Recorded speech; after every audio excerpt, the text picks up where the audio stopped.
Hello, buddy. Welcome back to my YouTube channel. If you're new here, I'm Colleen Welsch, and I'm a coach for freelance copywriters. If you're not new here, hello.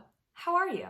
It's nice to see you again. A while ago, I posted on TikTok about my freelancing income compared to how many hours I actually work. And people freaked out. The people who were a little bit nicer were like, how is that possible? Well, whether you want to believe it or not, it's all true. One reason that I'm able to make so much money and work like 10 hours per week is that I just write really fast, which, great news, you can also learn how to write quickly. And if you want to learn how to do that, watch this video. Another reason, and the reason that we're going to talk about today, is that I have many long-term clients. In fact, so far in 2021, I've only worked with long-term clients. I haven't worked with any short-term clients whatsoever. So why are long-term clients so important to freelancers? If you're already a freelancer, you know this, but searching for clients takes up like a huge portion of your time as a freelancer. In fact, according to an article by Clockify, who's not sponsoring this, by the way, I just found this on the internet, 36% of freelance writers spend 3 to 6 hours per week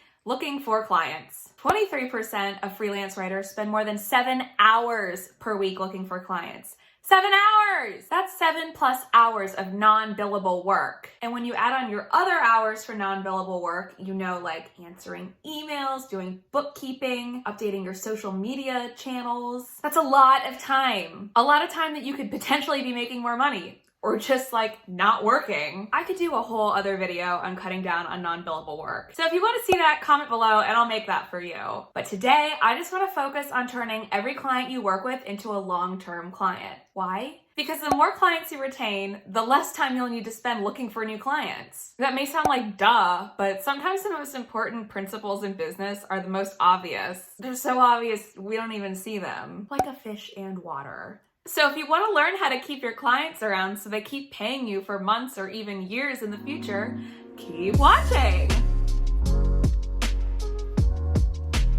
Okay, so first let's talk a little bit more about the benefits of long-term clients. Number one, as I said before, long-term clients mean more money or less work for you, depending on how you look at it. Maybe both. Two, when you work with a client for a long time, you build a relationship with them. And by relationship, I mean friendship.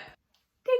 I mean, maybe you won't be in each other's weddings, but you do develop a certain amount of camaraderie. Like if you travel to their city, I guarantee you could at least hit them up and get a coffee or something. And since you're friends, this means they'll be more likely to think about you when someone in their network needs a copywriter. And they'll refer you. And then you'll have a new client/friend. 3, you'll also do better work for them. When you spend months working for the same brand, writing for the same customer, you get really good at it. And that means better samples for your portfolio and a happier client. And number 4, which kind of piggybacks on number 3, as you get better at writing for this client, you also get faster, which means you can make more money by taking on more work or make the same amount of money and work less. Okay, but like, how do you keep those clients though? That's probably what you're thinking. How do you turn a one-off blog post into a long-term freelancing gig? Let's break it down. First of all, I want you to look at the services that you provide. How are you communicating those services to potential clients? If you don't have a service menu, you need to make one ASAP. Why? Because as a freelancer, you need to tell clients how they can work with you. It's like when you go to a restaurant. You don't know what's in their kitchen. You don't know what the chef can cook. How would you order at a restaurant if you didn't have a menu? It's the same thing with freelancing. Your client doesn't know what you can do. You have to tell them. As a freelancer, it's your responsibility to let clients know how you can help them. And by the way, if you don't know how to make a service menu, check out the Freelance Writer's Guide to the Galaxy. This self-guided course teaches you everything you need to know about the business of freelancing, including how to make service menus. I'll link the details below if you're interested. But anyway, I want you to create a service menu that really emphasizes long-term packages. If you're writing blog content for clients, offer blog management packages with 3-month, 6-month, and 1-year contracts. Put that front and center on your service menu. Make it the first thing, and make the prices slightly less per word than your one-off blog post to encourage clients to sign long-term. For example, here's one of my service menus that I've used in the past. As you can see, blog management packages are front and center. It's the very first thing on here. The a la carte posts down here, these are the one-off blog posts. They cost a little bit more.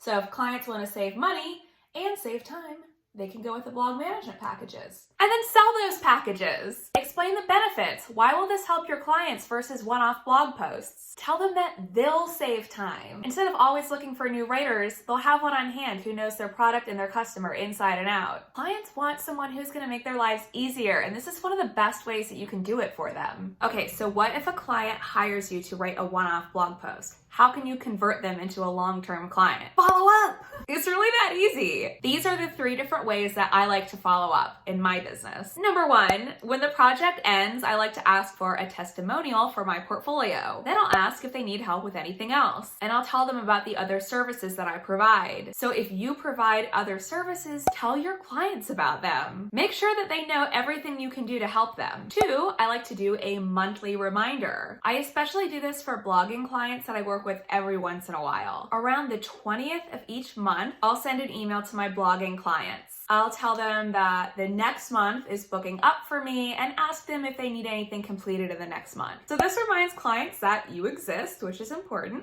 And it also creates a sense of urgency for the client to book spots with you before you run out. 3 is schedule a quarterly or biannual chat. Hop on a Zoom call with your client and catch up. And I don't mean that in a way that you're trying to get business from them. Genuinely ask them how they're doing and how their business is going. And then take notes so the next time you have the chat, you can ask informed questions. Like if they had a baby recently, in 6 months, ask them about that baby. Remember, clients are people too. I say that all the time, but it's true. I mean, you're really trying to cultivate friendships here. So treat them like a friend. You might not get any business out of it right now, but if they do need help in the future, guess who they're gonna call? You! Okay, so those are all my tips for attracting long-term clients and turning short-term clients into long-term clients. Got any questions? Have any tips that I didn't share? Drop them as a comment below. And listen, bud, I'm on a mission to help aspiring freelancers launch their businesses and live their best lives. So if you have any suggestions on the next topic I should cover, seriously, leave a comment, I will do it. Just let me know. And this video is inspired by a question by Sarah Morgensen, so shout out to Sarah. Thank you for your question.